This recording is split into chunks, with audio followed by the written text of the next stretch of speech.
আসসালামু আলাইকুম এভরিওয়ান, কেমন আছো তোমরা? আলহামদুলিল্লাহ, আল্লাহর রহমতে নিশ্চয়ই ভালো আছো।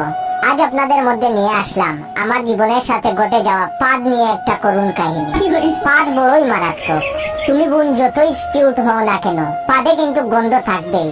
যতই দামি পারফিউম গায়ে ইউজ করো না কেন, পাদ আসলে সবার সামনে মারতে পারবেন না। তো একদিন টিকটক থেকে পরিচয় সুন্দরী নুসরাতের সাথে দেখা করতে যাই। চোখে চশমা, গায়ে দামি পারফিউম মেরে নায়ক ভাব নিয়ে গেলাম মেয়েটার সামনে যাওয়ার পর ওর রূপ দেখে তো আমি পুরাই পাগল। এত সুন্দর, ওর সুন্দরের কাছে সানি লিওন আপুও হার মানায়। যাই হোক, ফুল দিলাম, রোমান্টিক কথা বলতেছি। এমন সময় মেয়েটা দেখি মুখ দিয়ে কেমন করতেছে।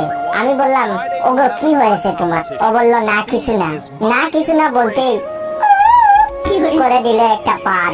যেই না দিছে, পাদের গন্ধে আমি অজ্ঞান হয়ে গেলাম। পরে 2 দিন পর হসপিটালে হুশ আসার পরে দেখলাম একটা সুন্দরী নার্স দেখি আমার পাশে।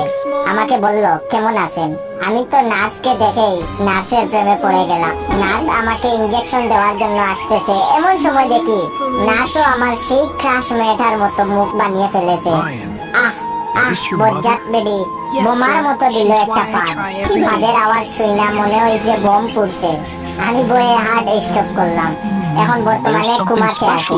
যাদের আমার ভিডিওটা দেখে হাসতে হাসতে পাদ চলে আসছে, তারা আপনার 10 জন বন্ধুকে শেয়ার করবেন আর কমেন্ট করে বলবেন পাদের কারণে কখনো লজ্জা পেয়েছেন কি? পাদ